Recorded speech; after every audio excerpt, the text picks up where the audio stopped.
Hello everyone, I am Akshay and आज start करेंगे अपना 9th लेक्चर थर्मोडायनेमिक्स का।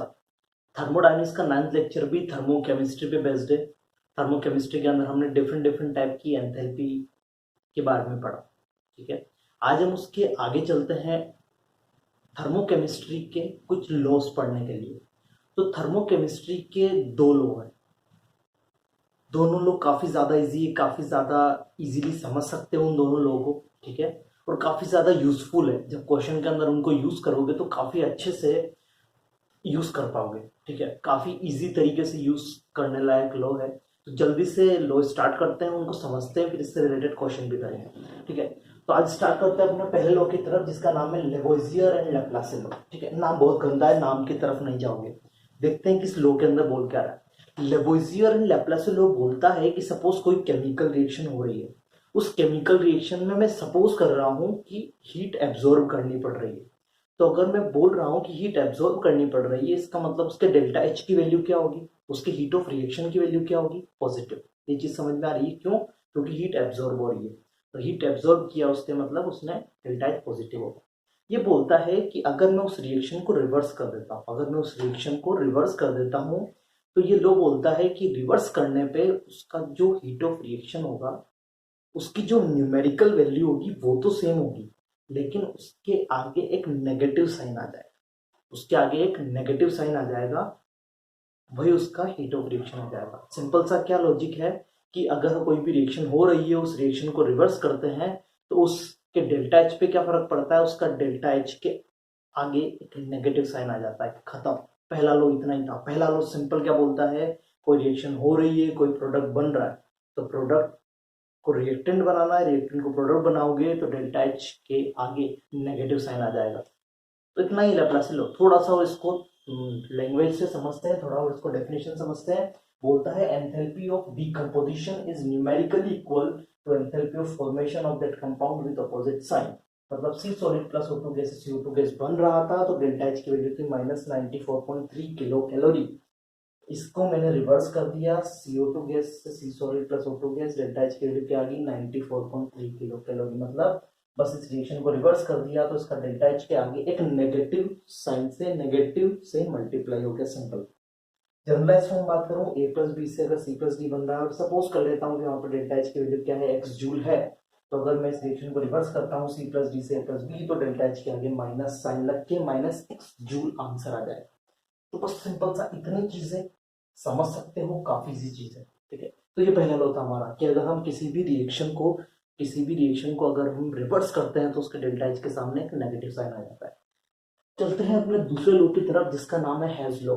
हेज लॉ जितना सिंपल लैप्लास लॉ था, उससे कहीं ज्यादा इजी है हेज लॉ। ठीक है, इन साइंटिस्ट के नाम पे नहीं जाना है हमें, तो ये समझना है कि ये लॉ से हम क्वेश्चन का आंसर कैसे निकालेंगे। ठीक है, हेज लॉ क्या बोलता है कि दुनिया में किसी एक रिएक्शन को करवाना है, तो उस रिएक्शन को करवाने के हमारे पास हजारों तरीके, हाँ, हजारों तरीके हैं। कुछ रिएक्शंस को करने के हमारे पास 100 तरीके हो सकते हैं। तो सपोज ये बोलता है कि अगर हम कोई भी रिएक्शन को हम डिफरेंट डिफरेंट तरीके से कर रहे हैं, डिफरेंट डिफरेंट तरीके से कर रहे हैं, हो सकता है कि एक तरीका हो सकता है कि हम सीधा प्रोडक्ट में कन्वर्ट कर सकें। दूसरा तरीका हो सकता है कि हम कुछ इंटरमीडिएट बनाएं, उस इंटरमीडिएट के बाद हम लास्ट जो बनेगा वो हमारा प्रोडक्ट बनेगा। तो किसी तरीके में डिफरेंट मल्टीपल स्टेप्स हो सकती है, किसी तरीके में एक सिंगल स्टेप भी हो सकता है।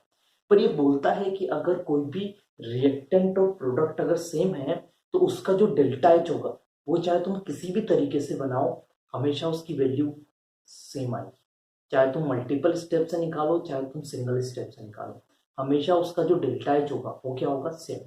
थोड़ा सा इसको लैंग्वेज की फॉर्म में समझते हैं। बोलता है for a chemical equation that can be written as the sum of two और मोर स्टेप्स, दो या दो से ज्यादा स्टेप अगर है, the enthalpy change for the overall equation, जो एंथैल्पी चेंज होगा पूरी इक्वेशन के लिए, is equal to the sum of enthalpy changes for the individual step. Individual step का जो भी होगा उसके सम के बराबर होगा। जैसे कि मान लेता हूँ कि ए से पी जाना है, तो एक तरीका तो ये हो सकता है तो उसका डेल्टा एच क्यू लिख दिया। दूसरा तरीका हो सकता है कि ए से बी गया, बी से सी बनाया, सी से पी बना दिया।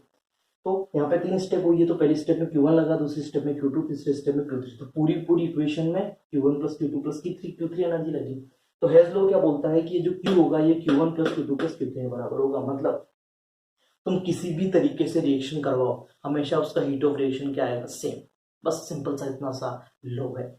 दो लो है हमारे पास। पहला लो बोलता है कि अगर रिवर्स कर देते तो नेगेटिव आ जाता है। दूसरा लो बोलता है कि कहीं से भी तुम रिएक्शन करवा लो, डेल्टा एच की वैल्यू में चेंज नहीं होगा। इस बस इतना सा चीज अगर समझ गए हो तो जल्दी से इसका स्क्रीनशॉट ले लोगे। तो अब आगे चलते हैं अपने नए टॉपिक की तरफ, जिसका नाम है किरचॉफ्स लॉ। किरचॉफ्स लॉ को डिफरेंट तरीके से अगर बोले तो एक तरीके से कि टेम्परेचर का इफेक्ट हीट ऑफ रिएक्शन पे क्या होगा उसको समझने को ही किरचॉफ्स लॉ बोलते हैं। तो आज अभी हम समझेंगे कि किस तरीके से टेम्परेचर हीट ऑफ रिएक्शन को अफेक्ट करता है। ठीक है, तो उसका डेरिवेशन है, उस डेरिवेशन को समझते हैं और उससे जो फॉर्मूला निकल के आएगा उसको हमें याद रखना है।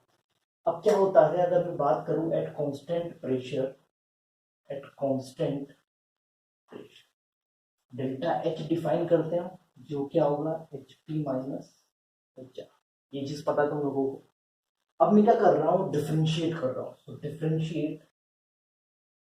Differentiate with respect to T.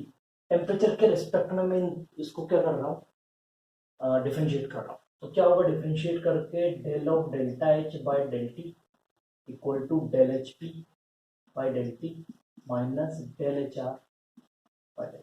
ये चीज समझ में आ रही।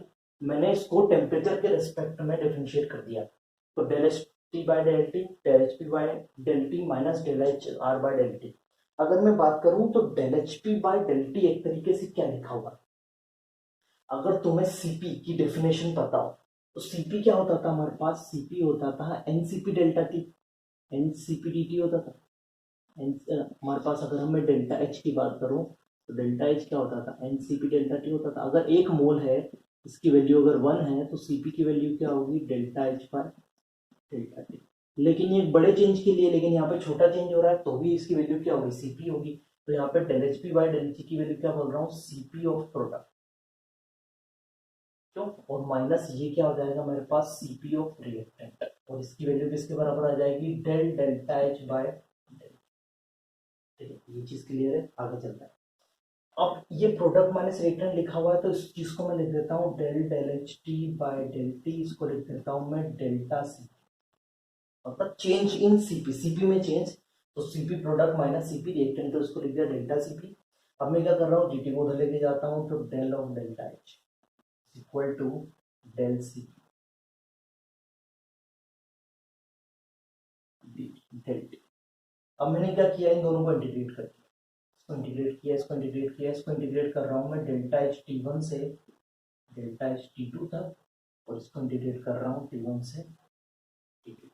तो इसकी वैल्यू क्या आएगी, इसकी वैल्यू आएगी delta H T one delta H T two minus delta H T one equal to delta C P T two minus T one. ये चीज कब आएगी, जब इंटीग्रेशन करेंगे। तो यहाँ से डेल्टा सीपी की वैल्यू कितनी आएगी, यहाँ से डेल्टा सीपी की वैल्यू निकल के आएगी, इसको थोड़ा सा ऊपर लिख देते हैं यहाँ पे। यहाँ से डेल्टा सीपी की वैल्यू निकल के आएगी हमारे पास del H T two minus del H T one divided by T two minus. ये इसी को किरचॉफ्स इक्वेशन बोलते हैं, इसी को क्या बोलते हैं, किरचॉफ्स इक्वेशन। लेकिन ये कब लगेगी, जब कांस्टेंट प्रेशर होगा। लेकिन अगर मैं एट कांस्टेंट वॉल्यूम बोलूं इसको, एट कांस्टेंट वॉल्यूम, तो कांस्टेंट वॉल्यूम पे डेल्टा एच की जगह क्या हो जाएगा, डेल्टा यू, और डेल्टा सीपी की जगह क्या हो जाएगा, डेल्टा सीवी। ठीक है, पी की जगह वी आ जाएगा सिंपल, और यहाँ पे एच की जगह यू आ जाएगा। तो एट कांस्टेंट वॉल्यूम क्या बोल सकता हूँ, delta CV equal to delta E of T2 minus delta E of T1 divided by T2 minus। तो ये दोनों ही किरचॉफ्स इक्वेशन है।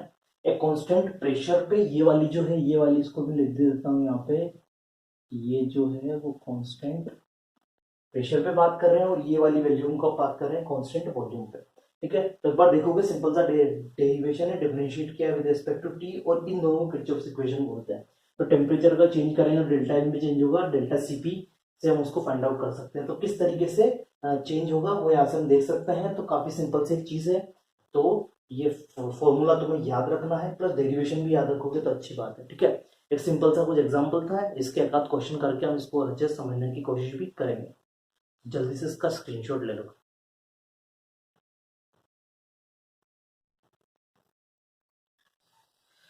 तो बोर्ड पे तुम्हारे सामने दो क्वेश्चन लिखे हुए हैं, जल्दी से जाओगे इसका आंसर फाइंड आउट करोगे, फिर मैं इसका तुम्हें सॉल्यूशन बताता हूँ।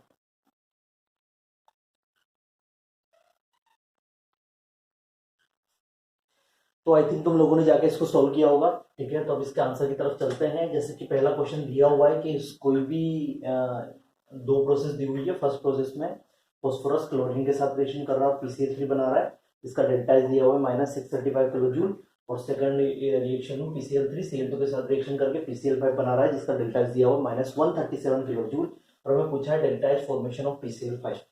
तो अगर delta H formation of PCl5 अगर हमें पूछा है, तो अगर मुझे PCl5 बनाना है, हमें PCl5 ही बनाना है ना, तो PCl5 के लिए बनाने के लिए रिएक्शन क्या होनी चाहिए, पहले वो हम रिएक्शन देख लेते हैं। तो रिएक्शन क्या होनी चाहिए कि P अगर है तो P इसके कॉन्स्टिट्यूएंट से, PCl5 इसके कॉन्स्टिट्यूएंट एलिमेंट से बना होना चाहिए। तो P का कॉन्स्टिट्यूएंट एलिमेंट क्या दिख रहा है यहाँ पे, P4, मतलब यहाँ पे एक तो P4 होना चाहिए, तो P4 सॉलिड हो गया। प्लस क्लोरीन किससे बनाना चाहिए, Cl5 कहाँ से आएगा, क्लोरीन से, तो ये हो गया Cl2 गैस। ये चीज समझ में आ रही है। तो ये तुम्हारा PCl5 सॉलिड यहाँ पे बन जाएगा। मतलब कुछ ये वाली रिएक्शन मुझे चाहिए, लेकिन इसको पहले बैलेंस करते हैं। यहाँ पे एक फॉस्फोरस है, यहाँ पे 4 है, तो उसको यहाँ क्या कर दिया, यहाँ 1/4 कर दिया।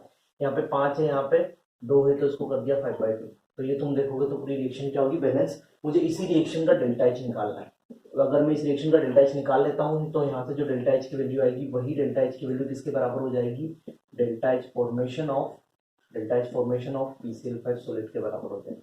ठीक है, तो मेरा काम सिंपल है कि मुझे ये इक्वेशन कहीं से फाइंड आउट करनी है, उन दोनों से निकाल के। तो देखते हैं कैसे निकाल सकते हैं। निकालने के लिए क्या करेंगे कि मुझे पता है कि अगर मुझे ये इक्वेशन चाहिए तो यहाँ पे 1/4 होना चाहिए। यहाँ पे कितना है, 1/2, मतलब फर्स्ट वाली इक्वेशन को मुझे किससे डिवाइड करना पड़ेगा, 2 से। तो मैं इसको मान लेता हूँ कि ये फर्स्ट इक्वेशन है, इसको मान लेता हूँ कि ये हमारे पास सेकंड इक्वेशन है। तो यहाँ पे बोल रहा हूँ कि इक्वेशन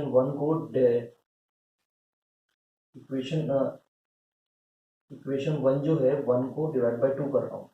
ठीक है, तो 1 को डिवाइड बाई 2 किया तो क्या हो गया, 1/4 P4 solid plus 3/2 Cl2 gas convert हो जाएगा तुम्हारा PCl3 लिक्विड। तो इसके डेल्टा एच पे क्या फर्क पड़ेगा, इसका डेल्टा एच भी क्या हो जाएगा, हाफ हो जाएगा।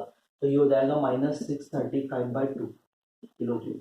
तो इसकी वैल्यू निकालते कितनी आ रही है, ये आ रही है -3, फिर आएगा 1, फिर 137.5 किलो जूल। ये इक्वेशन आ रही है, इसको मैं इक्वेशन नंबर 3 नाम दे देता हूँ। ठीक है, अब मुझे एक इक्वेशन यहाँ से निकल के आ गई, 1/4 P सॉलिड तो मिल गया, मुझे Cl2 चाहिए। तो 3/2 Cl2 तो यहाँ पे, और एक और देखोगे तो Cl2 यहाँ पे। मगर मैं इन दोनों का इक्वेशन को अगर ऐड कर देता हूँ, तो कौन कौन सी इक्वेशन को, सेकंड और थर्ड वाली इक्वेशन को। तो मैं यहाँ पे बोल रहा हूँ कि add second and third, second और थर्ड को ऐड कर देता है। सेकंड इक्वेशन क्या थी, PCl3 प्लस Cl2 से PCl5 में कन्वर्ट हो रहा है। ठीक है, तो तुम देखोगे कि यहाँ पे जो PCl3 है, PCl3 से क्या हो जाएगा, कैंसिल आउट हो जाएगा। 1/4, तो हमारे पास इक्वेशन बन के आएगी 1/4 P4 solid plus 5/2 Cl2 is converted into PCl5 solid. ठीक है, ये चीज निकल के आ रही है। अब ये इक्वेशन कैसे निकल के आ रही है, जब मैं इक्वेशन सेकंड और थर्ड को ऐड कर रहा हूँ, मतलब मैं उनका डेल्टा एच को भी क्या कर दूंगा, ऐड। मतलब इस रिएक्शन का डेल्टा एच किसके बराबर होगा, इस इक्वेशन का डेल्टा एच बराबर होगा -137 -317.5 किलो जूल। ठीक है, इसकी वैल्यू अगर मैं तुम्हें बताऊं तो इसका एग्जैक्ट आंसर होगा तुम्हारे पास -454.5 किलो जूल। और यही किसके बराबर होगा, यही वैल्यू हमारे पास बराबर होगी delta H formation of PCl5 solid. ठीक है, तो एक सिंपल सा चीज है, मैंने यहाँ पे क्या यूज किया है कि सपोज अगर किसी इक्वेशन में हम अगर किसी फैक्टर से भी मल्टीप्लाई करते हैं, तो वो फैक्टर उसके डेल्टा एच को फर्क पड़ता है। मतलब यहाँ पे जैसे हम बोल सकते हैं कि हाफ मोल के लिए निकाला था तो इतनी वैल्यू थी, अगर मैंने उसको 1/4 कर दिया तो यहाँ पे मुझे क्या करना पड़ेगा, हाफ से डिवाइड करना पड़ेगा। तो सिमिलर चीज मैंने यहाँ पे की है। तो मुझे ओवरऑल इक्वेशन क्या निकल के आ गई, मेरे पास ओवरऑल इक्वेशन ये निकल के आ गई। कैसे निकाली मैंने, जब मैंने फर्स्ट वाली इक्वेशन को 2 से डिवाइड किया और उसको ऐड कर दिया थर्ड वाली इक्वेशन के साथ, तो मुझे इस रिएक्शन का डेल्टा एच मिल गया। और इस रिएक्शन का डेल्टा एच ही क्या होगा, delta H formation of PCl5 solid निकल के आएगा। तो इस तरीके से हमने तो पहला क्वेश्चन को ट्राई किया। ठीक है, आई थिंक चीजें समझ में आ गई होगी। अब सेकंड क्वेश्चन की तरफ चलते हैं। सेकंड क्वेश्चन का आंसर निकालने की कोशिश करते हैं। सेकंड क्वेश्चन में बोल के आ रहा है, पहले सेकंड क्वेश्चन को पढ़ते हैं, फिर इसका आंसर निकालते हैं। लिखा हुआ है the enthalpy of combustion at 25 degree Celsius of hydrogen cyclohexane and cyclohexane है, साइक्लोहेक्सीन है, ये C6H10 है, ठीक है। दिए हुए हैं उन तीनों कंबशन की जो वैल्यू है एंथैल्पी ऑफ कंबशन दिया हुआ है, मुझे heat of hydrogen of cyclohexene पूछा है। तो साइक्लोहेक्सीन का अगर मुझे हीट ऑफ हाइड्रोजन लिखना है तो साइक्लोहेक्सीन है क्या, 66H10 है। तो ये हाइड्रोजनेशन का मतलब हाइड्रोजन के साथ रिएक्शन हो, ये किसमें कन्वर्ट हो जाएगा, C6H12 में। मतलब मुझे इस रिएक्शन का डेल्टा एच चाहिए। अगर मुझे इस रिएक्शन का डेल्टा एच मिल जाएगा मतलब मुझे क्या मिल गया, साइक्लोहेक्सीन का हाइड्रोजनेशन की रिएक्शन मिल गई। अब किस तरीके से निकाल सकते हो, देखते हैं हमारे पास क्या क्या दिया हुआ है। पहला दिया हुआ है हाइड्रोजन का कंबशन करवाना है, तो हाइड्रोजन का कंबशन करवाना है तो H2 प्लस हाफ O2 से किसमें कन्वर्ट हो जाएगा, ये H2O में।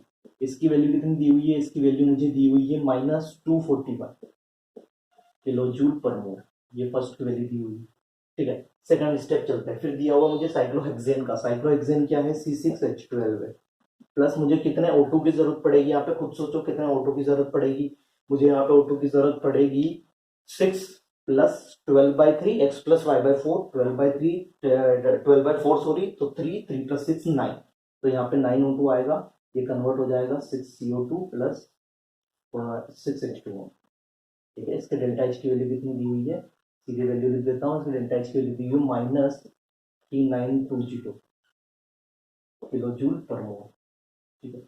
इसको मैं इक्वेशन नंबर 1 नाम दे रहा हूँ, इसको इक्वेशन नंबर 2 नाम दे रहा हूँ। फिर थर्ड इक्वेशन किसकी दी हुई है, C6H10 प्लस, अब इसके लिए O2 कितना चाहिए, x प्लस y/4, तो y/4 हो जाएगा तुम्हारे पास 10/4 हो जाएगा 5/2 तो 12 प्लस 5 ही हो जाएगा 17/O2, 17/2 O2, ये कन्वर्ट हो जाएगा तुम्हारा 6CO2 प्लस 5H2, ठीक है। इसके लिए डेल्टा एच की वैल्यू कितनी दी हुई है, -3800 किलो जूल पर मोल। पहले ये चीज देखो कि तुम्हें ये चीज समझ में आ रही है कि ये चीज क्या किया हो, ठीक है। इसके बाद ये किसको इक्वेशन नंबर 3 नाम दे रहा हूँ। अब खुद सोचो कि ये 3 इक्वेशन लिखी है, इन तीनों इक्वेशन से मुझे चाहिए ये वाली इक्वेशन, तो कैसे फाइंड आउट कर सकता हूँ। तो खुद सोचो कि इधर क्या आ रहा है, C6H10 आ रहा है, C6H10 ये वाला आ रहा है, मतलब जो थर्ड वाली इक्वेशन है उसको तो मुझे कुछ चेंज नहीं करना है, मतलब मैं थर्ड वाली इक्वेशन को तो सिमिलर लिख दूंगा। फिर आगे चलता है, अब मुझे तुम देखोगे तो थर्ड वाली इक्वेशन को मैंने सिमिलर लिख दिया, फिर मुझे इधर हाइड्रोजन भी चाहिए, मतलब मुझे फर्स्ट वाली इक्वेशन भी सिमिलर चाहिए। चलो आगे चलता है। फिर इसके बाद अगर बात करें कि अब मुझे C6H12 चाहिए उधर, तो मैंने क्या कर दिया, सेकंड वाली इक्वेशन को माइनस कर दिया। तो खुद देखो कि देखो सारी चीज अपने आप कैंसिल आउट हो जाएगी, कैसे कैसे कैसे उसको देखते हैं। जैसे कि मैंने थर्ड और फर्स्ट को मल्टीप्लाई किया, तो थर्ड क्या है हमारे पास, ये तो यहाँ 6CO2 है और यहाँ कितना है 0, तो कार्बन डाइऑक्साइड कितने हो गए 6 + 0 6, तो ये 6 से ये वाला 6 कट जाएगा, ठीक है। बॉर्डर देखते हैं 5 और 6, तो ये 6 से ये 6 पूरा कट जाएगा, समझ में आ रही चीज। अब देखते हैं 17/2 O2 और हाफ O2, 18/2 मतलब 9 O2 से 9 O2 कैंसिल आउट हो गया, तो ये भी कैंसिल आउट हो गया, तो बच क्या जाएगा, सिंपल हमारे पास इन तीनों को करने पर हमारे पास ओवरऑल इक्वेशन बच जाएगी C6H10 plus hydrogen converted into C6H12, ये चीज हो जाएगी ना। तो यहाँ से डेल्टा एच की वैल्यू फाइंड आउट कर लेते हैं। डेल्टा एच की वैल्यू किस किस के बराबर होगी, यहाँ पे -3800, ठीक है, -241 और -3920, ये समझ में आ रही है। तो ये सारी चीजें सोल्व करने के तुम्हारे पास आंसर निकल के आएगा -121 किलो जूल, और ये वैल्यू किसके बराबर हो जाएगी, ये वैल्यू बराबर हो जाएगी इस डेल्टा एच के। तो यहाँ से जो डेल्टा एच निकल के आ रहा है वो डेल्टा एच की वैल्यू कितनी है तुम्हारे पास, -121 किलो जूल। तो आई थिंक दोनों क्वेश्चन समझ में आ गए कैसे किया है। जो इसमें तो हमने लॉज भी लगाया है, इसके अंदर हमने सिंपल हीट ऑफ हाइड्रोजनेशन का भी यूज किया है, इसके अंदर हमने कंबशन का भी यूज किया है। तो वो मिक्सअप क्वेश्चंस तुम्हें जनरली देखने को मिलेंगे, ठीक है। तो जल्दी से इसका स्क्रीनशॉट ले लो। बोर्ड पे 2 क्वेश्चंस और लिखे हुए हैं, जल्दी से जाओगे आंसर निकालोगे।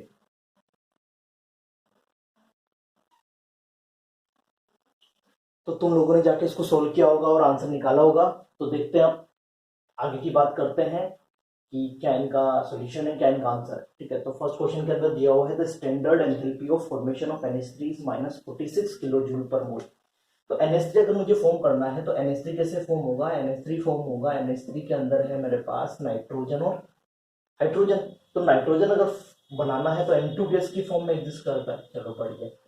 हाइड्रोजन है तो H2 गैस की फॉर्म में एग्जिस्ट करता है, बढ़िया। ठीक है, अब बैलेंस कर लेते हैं, बैलेंस कर देते हैं। यहाँ पे एक नाइट्रोजन, यहाँ पे 2 है तो क्या कर दिया, यहाँ पे हाफ से मल्टीप्लाई कर दिया। यहाँ 3 है, यहाँ 2 है, तो यहाँ क्या कर दिया, 3/2 कर दिया। तो रिएक्शन बैलेंस हो गई। तो मुझे इस रिएक्शन का जो डेल्टा एच है, तरीके से वही डेल्टा एच फॉर्मेशन का मतलब क्या, इस रिएक्शन का डेल्टा एच क्या दिया हुआ है, इस रिएक्शन का डेल्टा एच दिया हुआ है -46 किलो जूल पर मोल, ये मुझे गिवन है, दिया हुआ है। चलो बड़ी आगे चलते हैं, लिखा हुआ है the formation of H2 from its atom. H2 का इसके एटम से बनने का जो प्रोसेस है, H2 का जो एटम से बनने का प्रोसेस एक तरीके से वो है क्या, H गैस और H गैस मिलके क्या बना रहा होगा, H2 गैस, है ना। उसकी वैल्यू कितनी दी हुई है, -436 किलो जूल पर मोल। अब ये तो मुझे बताओ कि ये चीज क्या लिखी हुई है, ये चीज एक तरीके से लिखी हुई है बॉन्ड एनर्जी ऑफ एच, है ना। उसकी वैल्यू कितनी है, 436 किलो जूल पर मोल। बहुत बढ़िया। इसके बाद आगे चलते हैं, एक और चीज क्या दिया हुआ है, दैट ऑफ N2 का भी दिया हुआ है। N2 कैसे बना होगा, N gas plus N gas, इससे N2 गैस बना है, N2 गैस बना है, इसकी वैल्यू कितनी दी हुई है, -712 किलो जूल पर मोल। तो इसका मतलब bond energy of nitrogen and triple bond N की वैल्यू क्या है, इसकी वैल्यू है 712 किलो जूल पर मोल। ये दोनों चीज क्लियर हो रही है क्या किया यहाँ पे। अब क्या हमें बॉन्ड एनर्जी पता है, हमें डेल्टा एच रिएक्शन पता है, तो हम उसका यूज करते हैं। तो एक तरीके से यहाँ पे अगर डेल्टा एच होगा तो डेल्टा एच क्या होता है, sigma bond energy of reactant minus sigma bond energy of product. तो रिएक्टेंट की बात करते हैं, रिएक्टेंट कौन है, N2 है और H2 है। N2 है तो हाफ है, तो हाफ इंटू N2 की वैल्यू पुट करते हैं 712, बढ़िया। डेल्टा एच की वैल्यू कितनी है, -46, तो इसकी वैल्यू मैंने -46 पहले यहाँ पुट कर दी। ठीक है, आगे चलते हैं, हाफ कर दिया +3/2 इंटू बॉन्ड एनर्जी ऑफ ये कितना है 436 है, तो ये पुट कर दिया माइनस। मैं मान लेता हूं कि जो NH बॉन्ड की एनर्जी वो कितनी है, वो x है। तो यहाँ पे हमारे पास कितने NH बॉन्ड होंगे, NH3 में कितने NH बॉन्ड होते हैं, 3 NH बॉन्ड होते हैं। तो मुझे एक बॉन्ड की निकालनी है, तो मैं आपको क्या कर देता हूँ, 3 × x कर देता हूँ। तो जब तुम इसको पूरा सॉल्व करोगे तो यहाँ से तुम्हारे पास जो x की वैल्यू निकल के आएगी, वो x की वैल्यू निकल के आएगी 352 किलो जूल पर। मतलब ये क्या है, ये bond energy of NH bond है। ये चीज क्लियर हो रही है, क्या किया होगा मैंने, सिंपल सा एक क्वेश्चन था, उसको तुम्हें समझाने की कोशिश की है। वापस एक बार समझा रहा हूँ कि हमें एंथैल्पी ऑफ फॉर्मेशन दिया हुआ है -46 जूल, किसका, अमोनिया का, और किससे बनेगा वो हमें पता है कि एंथैल्पी ऑफ फॉर्मेशन को हमने कैसे डिफाइन किया हुआ है। ठीक है, फिर हमें दिया हुआ है कि हाइड्रोजन बनाना है उसके एटम से, एटम से हमने हाइड्रोजन बनाया, तो ये वैल्यू इतनी है, इसका मतलब इसकी बॉन्ड एनर्जी कितनी होगी, 436 होगी। नाइट्रोजन की बॉन्ड एनर्जी कितनी होगी, 712 होगी। अब बॉन्ड एनर्जी पता है तो डेल्टा एच क्या होता है, डेल्टा एच होता है bond energy of reactant minus bond energy of product. वो हमने यूज किया, यहाँ पे वैल्यूज पुट की, और यहाँ से x मतलब NH बॉन्ड की एनर्जी फाइंड आउट कर ली, जिसकी वैल्यू कितनी आ रही है, 352 kilo joule per mole. I think question clear हो गया होगा, आंसर क्लियर हो गया होगा, क्या वैल्यू एग्जैक्ट आ रही है। अगले क्वेश्चन की तरफ चलते हैं, अगले क्वेश्चन का आंसर क्या है, ठीक है, देखते हैं इसका आंसर क्या है। लिखा हुआ है the enthalpy change for the following processes are listed below. Cl2 gas से 2Cl जाने के लिए डेल्टा एच इतना है, मतलब इस Cl2 बॉन्ड में, मतलब Cl बॉन्ड की एनर्जी कितनी दी हुई है, यहाँ पे लिख देता हूं मैं, बॉन्ड एनर्जी ऑफ Cl कितनी दी हुई है, 242.3 किलो जूल पर मोल दी हुई।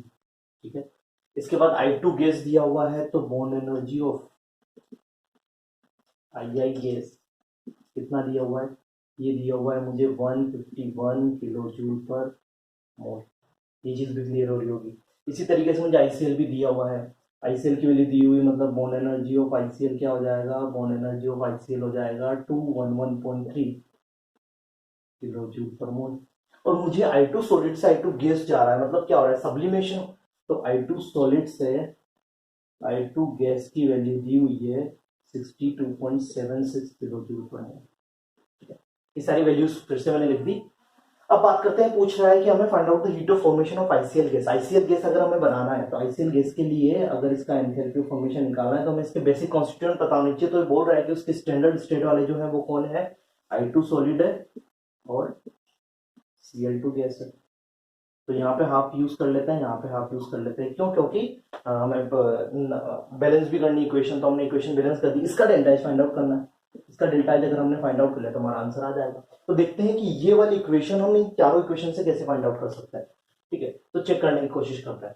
खुद सोचो कि I2 सॉलिड चाहिए इस साइड, लेफ्ट हैंड साइड, तो left hand side I2 solid है, हाँ है, लेकिन हाफ नहीं है। मतलब ये जो वाली इक्वेशन नंबर 4 है, अगर मैं इसको इक्वेशन नंबर 4, इसको इक्वेशन नंबर 2, 1 और इसको 1 बोल देता हूँ। ठीक है, 1 2 3 4 इक्वेशन मैंने बोल दिया, तो मुझे क्या करना पड़ेगा, मुझे इक्वेशन 4 को 2 से डिवाइड करना पड़ेगा, तो मेरा काम हो गया, इक्वेशन 4 वाला काम तो हो गया। चलो आगे देखते हैं। अब Cl2 गैस मुझे चाहिए, तो Cl2 गैस इस साइड है, तो मुझे फर्स्ट वाली इक्वेशन को भी क्या करना है, फर्स्ट वाली इक्वेशन को मुझे डिवाइड बाय 2 करना पड़ेगा, तो मिल जाएगा। आगे चलते हैं, इधर वाला काम तो पूरा हो गया। फिर देखते हैं अगर ICl गैस चाहिए, ICl गैस चाहिए लेकिन थर्ड वाले में तो लेफ्ट हैंड साइड में, लेकिन राइट हैंड साइड में चाहिए, तो मैं क्या करूंगा, मैं जो थर्ड वाली इक्वेशन है इसको रिवर्स कर दूंगा, मतलब इसके आगे क्या लगा दूंगा, माइनस साइन लगा दूंगा।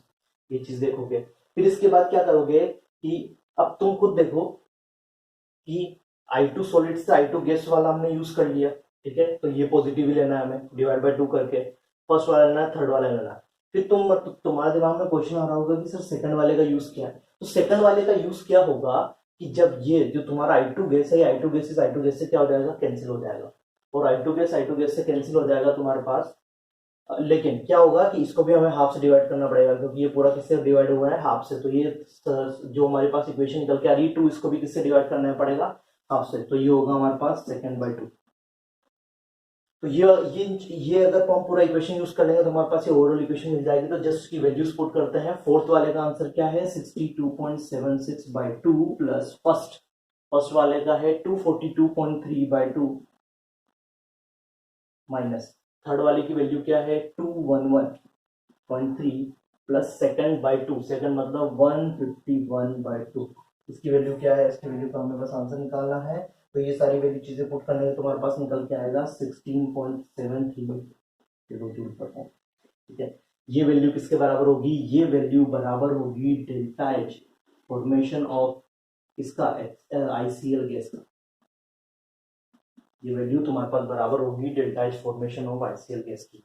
तो इसका आंसर क्या है तुम्हारे पास, इसका आंसर है 16.73 kilo joule per mole. I think दोनों चीजें, दोनों क्वेश्चंस क्लियर हो गए होंगे किस तरीके से सोल्व किया है, तो जल्दी से इन दोनों को नोट डाउन कर लोगे।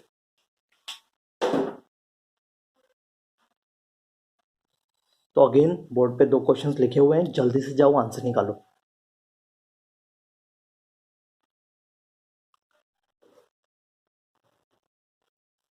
तो तुम लोगों ने जाके इसका आंसर फाइंड आउट किया होगा। तो देखते हैं एक क्वेश्चन को, देखते हैं आसानी से। पहला क्वेश्चन लिखा हुआ है the enthalpy change for following process at 25 degree Celsius and under constant pressure at 180 atm are as follows. CH4 convert हो रहा है C गैस और 4H के अंदर, जिसका डेल्टा एच 396 है, और C2H6 2C प्लस 6H में कन्वर्ट हो रहा है, जिसका डेल्टा एच 676 किलो कैलोरी पर मोल। हमें फाइंड आउट करना है CC bond energy in C2H6 and heat of formation of C2H6। तो अगर heat of formation of C2H6 find out करना है तो C2H6 बनाना है। तो C2H6 बनाने के लिए हमें इसके कॉन्स्टिट्यूएंट एलिमेंट चाहिए, जो क्या है, कार्बन सॉलिड है प्लस हाइड्रोजन गैस है। हाइड्रोजन गैस कितना लगेगा, 3H2 लगेगा, यहाँ पे 2C कर दो उसको, बहुत बड़ी। तो ये हमारे पास पूरी रिएक्शन हो जाएगी। ये हमारे पास डेल्टा एच फॉर्मेशन की रिएक्शन है, मतलब मुझे ये वाली रिएक्शन फाइंड आउट करनी है। तो ये वाली रिएक्शन फाइंड आउट करनी, तो ये कैसे फाइंड आउट किया जाए। अब वो मेरे पास एक इक्वेशन ये लिखी हुई C2H6, लेकिन ये तो क्या है, ये तो इस साइड है, तो ये इस साइड है, तो चलो उसको भी देखते हैं। तो मैं क्या करता हूँ कि ये जो मुझे ओवरऑल इक्वेशन ये चाहिए, ये है ना मेरा मेन चीज। तो मुझे अगर ये इक्वेशन चाहिए तो मैं एक ये काम कर सकता हूँ कि मैं जो सेकंड वाली इक्वेशन है, ये जो इक्वेशन है सेकंड वाली को, इसको रिवर्स कर देता हूँ। तो रिवर्स कर देता हूँ तो क्या हो जाएगा, C2H6 में इधर आएगा हमारे पास 2C gas plus 6H gas convert होके C2H6 गैस के अंदर, ये चीज है। तो इसका डेल्टा एच क्या हो जाएगा, इसका डेल्टा एच हो जाएगा -676 किलो कैलोरी पर मोल। इसको मैं थोड़ा सा यहाँ पे लिख देता हूँ, थोड़ा सा अच्छा समझने के लिए, -676 किलो कैलोरी। लेकिन हमें तो ये इक्वेशन चाहिए, तो हमें ये इक्वेशन कब चाहिए, तो हमें कार्बन गैस फॉर्म में दिया है, लेकिन मुझे पहले इसको सॉलिड से गैस में कन्वर्ट करना पड़ेगा। तो मुझे 2C सॉलिड से कन्वर्ट करना पड़ेगा पहले इसको, किसमें, C गैस में। प्लस मुझे क्या चाहिए, हाइड्रोजन चाहिए, कितना हाइड्रोजन चाहिए, 3H2 चाहिए, तो 3H2। तो मुझे ये इक्वेशन चाहिए, तो मुझे ये इक्वेशन चाहिए, लेकिन मैं इस इक्वेशन को थोड़ा सा अलग तरीके से बताने की कोशिश कर रहा हूँ यहाँ पे, कि अगर मैं C सॉलिड को CG में कन्वर्ट कर दूं, 3H2 के बॉन्ड्स को तोड़ दूं, ठीक है, तो ये डेल्टा एच मुझे यहाँ पे चाहिए, ये डेल्टा एच किसके बराबर होगा, ये डेल्टा एच होगा, इस प्रोसेस के थ्रू जाएंगे और इस प्रोसेस के थ्रू जाएंगे, दोनों का डेल्टा एच बराबर होगा, यहाँ पे हेज लॉ लग रहा है। तो इस प्रोसेस के थ्रू देखते हैं कितना डेल्टा एच आ रहा है, भाई डेल्टा एच किसके बराबर हो जाएगा यहाँ पे, तो डेल्टा एच की वैल्यू देखते हैं, डेल्टा एच की वैल्यू किसके बराबर होगी, यहाँ पे वैल्यू बताओ, 2C सॉलिड से 2C कार्बन में 2C गैस में जाना है, तो सब्लिमेशन की वैल्यू दी है 171.8, लेकिन ये कितना होगा 2 इंटू 171 ये वैल्यू हो जाएगी। यहाँ पे हाइड्रोजन की बॉन्ड एनर्जी कितनी दी हुई 101.1, लेकिन 3 मोल है तो 3 इंटू 104.1 ये वैल्यू समझ में आ रही है। तो ये प्लस ये माइनस ये, मतलब ये प्लस ये कर देंगे तो हमारे पास क्या आ जाएगा, ये पूरी इक्वेशन की एनर्जी आ जाएगी। तो डेल्टा एच की वैल्यू किसके बराबर होगी 2 इंटू 171.8 प्लस 3 इंटू 104.1 माइनस 676, ये चीज समझ में आ रही है। और इन सारी चीजों को तुम जब सॉल्व करोगे तो तुम्हारे पास आंसर निकल के आ जाएगा 20.1, इसमें आ जाएगा किलो कैलोरी में आंसर आ जाएगा, ठीक है, किलो कैलोरी पर मोल में आंसर आ जाएगा। तो तुम्हारे पास जो heat of formation of C2H6 है, ये किसकी वैल्यू है, ये वैल्यू है delta H formation of C2H6 की, ठीक है। पहली पहली वैल्यू तो निकल के आ गई, ये चीज समझ में आ रही होगी ये चीज क्या हुई है। इसके बाद आगे चलते हैं अपने नेक्स्ट स्टेप की तरफ कि हमें पूछा हुआ है CC bond energy. CC bond energy कैसे फाइंड आउट करें, क्या मुझे सीसी बॉन्ड की एनर्जी अगर तुम फर्स्ट वाली इक्वेशन देखो तो फर्स्ट वाली इक्वेशन में CH4 टूट गया है C कार्बन और 4 हाइड्रोजन के अंदर, तो एक मोल को तोड़ने के लिए 396 किलो कैलोरी पर मोल एनर्जी लगी, लेकिन एक मोल के अंदर 4 CH बॉन्ड होते हैं, तो एक बॉन्ड को तोड़ने के लिए कितनी लगेगी। तो मैं यहाँ पे सेकंड वाले पार्ट को कर रहा हूँ, तो यहाँ पे मैं बोलता हूँ जो तुम्हारे पास जो बॉन्ड एनर्जी होगी CH बॉन्ड एनर्जी, वो CH बॉन्ड एनर्जी किसके बराबर होगी 396/4 के बराबर, मतलब 99 किलो कैलोरी पर मोल के बराबर आएगी। ये चीज समझ में आ रही है। तो CH बॉन्ड की एनर्जी मैंने ऐसे फाइंड आउट कर ली। अब मुझे C2H6 दिया हुआ है, तो C2H6 का स्ट्रक्चर कैसा होता है मुझे पता है, C2H6 का स्ट्रक्चर कुछ ऐसा होता है, ठीक है, C2H6 का स्ट्रक्चर कुछ ऐसा होता है। इसको इसने क्या कर दिया, तोड़ दिया, इसने तोड़ दिया इसमें 2C प्लस 6H के अंदर, इसने इसको किसमें तोड़ दिया 2C प्लस 6H के अंदर तोड़ दिया। अगर मैं बात करूं तो यहाँ पे कितने इसका डेल्टा एच कितना है, इसका डेल्टा एच है हमारे पास 676, यहाँ पे 676 मैंने यूज कर दिया।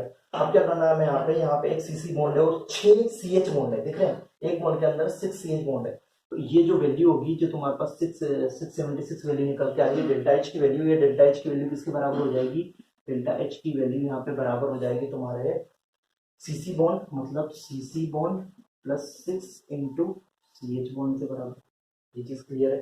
तो CC इस डेल्टा एच की वैल्यू कितनी है 676 है, CC की मुझे वैल्यू फाइंड आउट करनी है, और 6 इंटू CH बॉन्ड की एनर्जी कितनी है, यहाँ से मैं निकाल चुका हूँ 99, मैंने 99 यहाँ पे पुट कर दिया, तो यहाँ से जो तुम्हारे पास CC की वैल्यू निकल के आएगी, वो CC की वैल्यू निकल के आएगी तुम्हारे पास 84 किलो कैलोरी। तो सीसी बॉन्ड की एनर्जी होगी 84 किलो कैलोरी पर मोल, और जो तुम्हारे पास जो delta H formation of C2H6 होगा वो होगा 20.1 किलो कैलोरी पर मोल, ठीक है। आगे चलते हैं अपने नेक्स्ट क्वेश्चन की तरफ। आई थिंक ये चीज क्लियर होगी क्या किया हुआ, एक बार अच्छे से देखोगे तो और चीज क्लियर हो जाएगी, ठीक है। लिखा हुआ है CaCl is formed according to following equation, caesium solid plus half Cl2 CaCl, delta sublimation दिया हुआ है, डिसोसिएशन दिया हुआ है IE, इलेक्ट्रॉन आयोनाइजेशन एंथैल्पी दिया हुआ है, इलेक्ट्रॉन एफिनिटी दिया हुआ है, एनर्जी चेंज का दिया हुआ है, डेल्टा एच दिया हुआ है मतलब, और लेटिस एनर्जी पूछा है। लेटिस एनर्जी कहीं पढ़ा हुआ है हमने, लेटिस एनर्जी हमने पढ़ा हुआ है केमिकल बॉन्डिंग के अंदर, और तुम्हें वहां पे मैंने बॉन्ड हेबर्ट साइकिल बताया था, तो वही बॉन्ड हेबर्ट साइकिल यहाँ पे लिखा हुआ है और कुछ भी नहीं है। सिंपल सा क्या करना है, caesium solid plus half Cl2 कैसे कन्वर्ट करना है हमें CaCl गैस के अंदर, हमें ये वाली इक्वेशन चाहिए ना, लेकिन ये वाली इक्वेशन का हमें ये वाला डेल्टा एच निकालना है, ये डेल्टा एच हमारे पास निकल जाएगा तो हमारा आंसर आ जाएगा। लेकिन हम क्या करेंगे कि सबसे पहले CS सॉलिड को हम कन्वर्ट करेंगे CS गैस में, बहुत बढ़िया, CS गैस को फिर कन्वर्ट करेंगे हम CS प्लस आयन के अंदर, मतलब आयनाइजेशन करेंगे, हाफ Cl2 को तोड़ देंगे Cl गैस के अंदर, और इसको फिर इलेक्ट्रॉन एफिनिटी के साथ कन्वर्ट करेंगे Cl माइनस के अंदर। ये चीज पहले भी कर चुके हो, अब क्या कर रहे हैं, इन दोनों को मिला के जो हम यहाँ पे देते हैं उसी को तो क्या बोलते हैं लेटिस एनर्जी। गैसियस आयंस को जब कंबाइन करके सॉलिड फॉर्म में कन्वर्ट करते हैं तो लेटिस एनर्जी निकल के आती है। तो ये वाली प्रोसेस से निकालो, ये वाली प्रोसेस से निकालो, वैल्यू तो क्या रहेगी हमेशा सेम। तो इसके डेल्टा एच की वैल्यू कितनी दी हुई है -388.6, मतलब ये डेल्टा एच दिया हुआ है मुझे -388.6।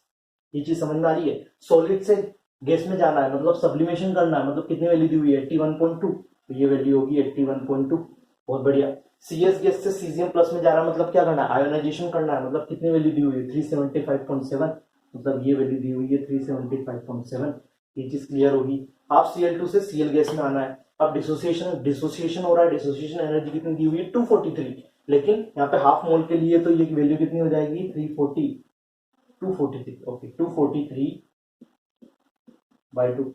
ये चीज समझ में आ रही है। अब Cl गैस से Cl माइनस में आ रहे हैं तो कितनी वैल्यू लग रही है, यहाँ से वैल्यू लग रही है -348.3, और इन दोनों को मिला के यहाँ से जा रहे हैं कितनी वैल्यू लग रही है U, मतलब यहाँ से क्या बोल सकता हूँ कि जो डेल्टा H की वैल्यू होगी वो बराबर होगी मेरे पास 81.2 प्लस 375.7 प्लस 243/2, निकालो कितना आएगा 1.2। इसकी वैल्यू मैंने यहाँ पे लिखी है, ठीक है, इसकी वैल्यू मैंने यहाँ पे लिखी, तो मैं सिंपल और माइनस 348.3 प्लस U, ठीक है। और ये डेल्टा H किसके बराबर है, ये डेल्टा H की वैल्यू बराबर है तुम्हारे पास, इसको मैं यहाँ पे लिख देता हूँ, delta H is equal to, ये वैल्यू है -388.6। तो यहाँ पे सॉल्व करोगे इस पूरी इक्वेशन को तो तुम्हारे पास जो U निकल के आएगा उस U की वैल्यू होगी तुम्हारे पास -618.6 किलो जूल पर मोल।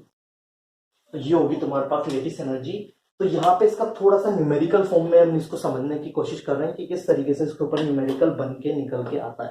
तो आई थिंक दोनों क्वेश्चन क्लियर हो गए होंगे। थोड़ा सा अच्छे से इसको नोट डाउन करोगे और अच्छे से क्वेश्चन को समझने की कोशिश करोगे तो जल्दी से स्क्रीनशॉट ले लोगे।